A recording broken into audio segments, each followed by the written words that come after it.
लेकिन यूक्रेन नौटंकी करना चालू किया।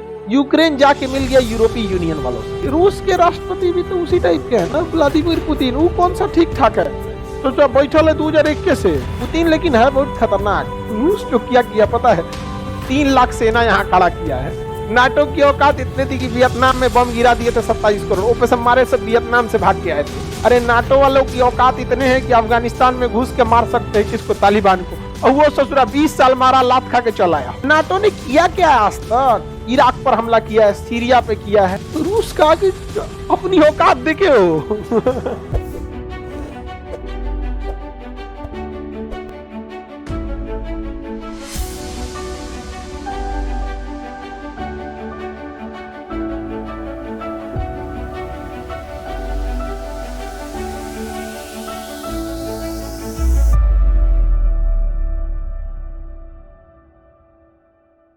रूस के राष्ट्रपति भी तो उसी टाइप के हैं ना, व्लादिमीर पुतिन। वो कौन सा ठीक ठाक है, सोचा बैठल है 2021 से, 2002 से।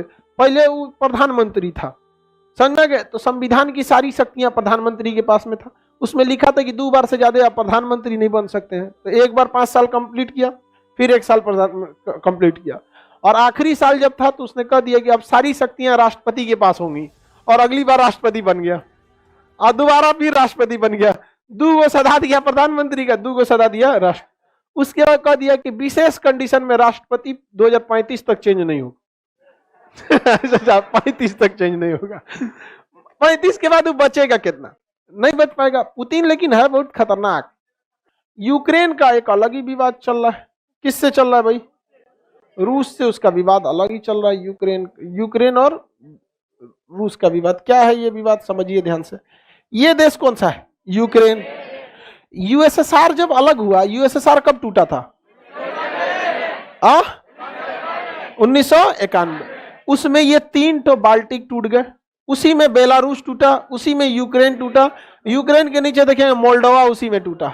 यूक्रेन के नीचे एक छोटा सा देश होगा मोल्डोवा, मिल गया है मोल्डोवा। कौन देश है? मोल्डोवा। लाइव वाले सब लोग देखते रहे, कौन देश है? मोल्डोवा। मोल्डोवा। देखिए यूक्रेन जब अलग हुआ किससे? 1991 में, तो भी ये रूस के फेवर में ही था। रूस के क्या था? फेवर में था। फेवर में था। रूस के किस में था? फेवर में। फेवर में था। जब ये यूएसएसआर में शामिल हुआ था 1970 के दशक में, तो यहां एक छोटा सा राज्य है रूस, जिसका नाम है क्रीमिया। देखिए लिखा है नक्शा में, लिखा होगा क्रीमिया। यूक्रेन का निचला राज्य का नाम है क्रीमिया। क्या नाम है? फ्लोरेंस नाइटिंगेल किस युद्ध में भाग ली थी? 1854 के क्रीमिया। नीचे मिल गया वो क्रीमिया, मिला कि नहीं मिला क्रीमिया? तो ये क्रीमिया रूस का था। किसका था? रूस का था। ये क्रीमिया जो था वो रूस का था। ये बड़ा वाला देश कौन है? रूस। रूस। ये क्रीमिया किसको दे दिया? यूक्रेन को दे दिया। और यूक्रेन को किस में मिला लिया? यूएसएसआर में। किस में मिला लिया? यूएसएसआर में। Union of Soviet socialist Republican, USSR, Soviet संघ रूस का पुराना नाम था। यहां इसको मिला लिया। लेकिन 1991 में सोवियत संघ की अर्थव्यवस्था गड़बड़ा गई और सोवियत संघ बिखर गया। सोवियत संघ के बिखरने के बाद यूक्रेन अलग हो गया, लेकिन यूक्रेन नौटंकी करना चालू किया। यूक्रेन जाके मिल गया यूरोपीय यूनियन वालों से। किसे मिल गया? यूरोपीय यूनियन वालों से। तो तब तक रूस कुछ नहीं बोला। लेकिन रूस में 2014 में यूक्रेन में सत्ता में थे पेट्रो यानुकोविच। इनके समय यूक्रेन के लोग दबाव बनाने लगे कि तुम नाटो के सदस्य बन जाओ। किसके सदस्य बनो? NATO, North Atlantic Treaty Organization. अब आपको पता है इसके जो 29 देश हैं, अब 30 हो गए। माल्टा शामिल हुआ है, 30 हो गया। अभी जब आपको बताया तो 30 हो गए थे। अब इन तीनों देशों का है क्या कहना है भैया कि हम 30 पे अगर किसी ने हमला किया तो हम 30 मिलकर मारेंगे। क्या ये रूस के लिए सही है? तो रूस यूक्रेन को समझाया कि तुम नाटो का सदस्य मत बनो। तो कहा कि आप होते कौन है हमारा, हमको नसीहत देने वाले?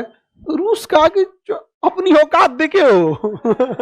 2014 में इसने क्रीमिया पे कब्जा कर लिया। ये यूक्रेन का निचला भाग का नाम क्या है? क्रीमिया। रूस ने किस पे कब्जा कर लिया? क्रीमिया पर कब्जा कर लिया। पूरी दुनिया देखते रह गई। अमेरिका ने प्रतिबंध लगाया कि कोई भी देश अगर रूस से कोई सामान खरीदेगा तो अमेरिका उस पर काटसा एक्ट लगा देगा, क्योंकि अब डायरेक्ट डायरेक्ट तो लड़ नहीं सकते, तो उसके व्यापार को खत्म करेंगे। तो बहुत सारे लोग रूस से व्यापार नहीं करते थे।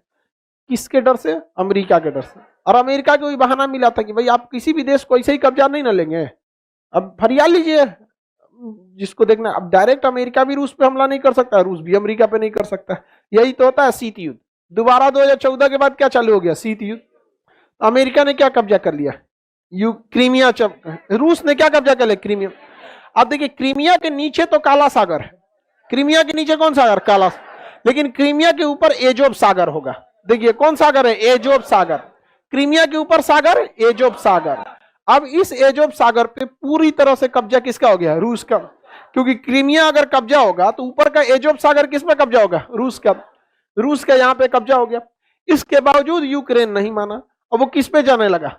नाटो में। एजोब सागर नहीं मिला, देखा जी उसको हल्ला कर रही है यहाँ अगुआ बैठ के चाय चाय चिल्लाते रहती है, कहाँ मिला एजोब सागर?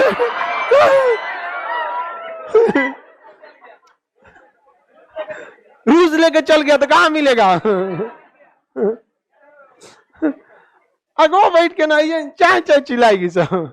नीचे तो बड़का काला सागर, काला सागर को कैसे कब्जा कर पाएगा भाई, इतना बड़ा है। क्रीमिया के ऊपर जो एजोब सागर है, मिला एजोब सागर, तो उस एजोब सागर पे किसने कब्जा कर लिया? अब यूक्रेन अभी भी जा रहा है किससे मिलने? अब रूस जो किया पता है, 3 लाख सेना यहां खड़ा किया है, कह रहा तुम मिलो। 3 लाख फौज खड़ा किया कि हम मिल तुम यहाँ पे। अब यहाँ के लोग आधा पागल हुए। देखिए देशभक्ति और स्वाभिमान अपने जगह पे और समझदारी अपने जगह पे। लड़ तो चल जाएगा मिलने, कौन नाटो वाला आएगा बचाने? अरे नाटो वालों की औकात इतने हैं कि अफगानिस्तान में घुस के मार सकते हैं किसको? तालिबान को। और वो ससुरा 20 साल मारा, लात खा के चल आया। नाटो की औकात इतने थी कि वियतनाम में बम गिरा दिए थे 27 करोड़, वो पैसे मारे सब वियतनाम से भाग के आए थे। नाटो ने किया क्या आज तक? इराक पर हमला किया है, सीरिया पे किया है, छोटका छोटका पे लीबिया छोटा छोटा पे किया। आना तो नहीं भारत पे, भारत पे आधा तो कंफ्यूज हो जाएगा सर, भारत कहां शुरू हो रहा है कहां खत्म हो रहा है, अलग अलग भाषा है। बिहार में कुछ की कोई छू तुम फोन करेगा, we cross the border of India, now we are in Nepal. कर नेपाल में नहीं है, इंडिया है। अंग्रेजवा आए थे तो पगला गया था सब, नहीं समझ आ गया किसी को, कोई दिक्कत नहीं है, आगे बढ़े। तो देखिए ध्यान से, ये वाला बॉर्डर यहाँ पे किसने खड़ा कर दिया फौज? अगर ये जाएंगे नाटो में तो नाटो में तो रातों रात नहीं मिल सकते भाई, कोई इसका एक समझौता होता है, वो होगा, बहुत लंबी प्रक्रिया होती है। कहता तू प्रक्रिया चालू कर, तो चालू कर, यहाँ हम मार देंगे। अब मारिए दे तो ठीक है ससुरात, नहीं नाटो में जाएंगे यहाँ पर मारो। इससे सीखना चाहिए हम लोग को देशभक्ति। रूस से दुनिया कुछ कह रही है और हम लोग को डर लगता है अपना कोको आइलैंड वापस लाने में। बताइए, म्यांमार का कोको आइलैंड ले आने में हालत खराब हो जाता है। एक हमारे सरकार, एक बहुत बड़े मतलब ठीक ठाक थे पोस्ट पे, सरकारी पोस्ट पे थे, हर चीज पे थे, उनको बोले काहे नहीं ला रहे हैं कोको आइलैंड? कह सर पॉसिबल थोड़ा मुश्किल है ना। तो हम अगर आपको कोको आइलैंड मुश्किल लग रहा है तो अक्साई चीन तो आप नामुमकिन कहेंगे। अरुणाचल प्रदेश में नाम भी बदल रहा है, चाइना। तो नाम बदलने से कुछ खास फर्क नहीं पड़ता है, उससे कोई दिक्कत नहीं रहता नाम बदलने से। लेकिन हाँ, मनोवैज्ञानिक कर रहा है कि नहीं कर रहा? एक से एक लोल होता है भारत में। रूस से सीखिए कुछ,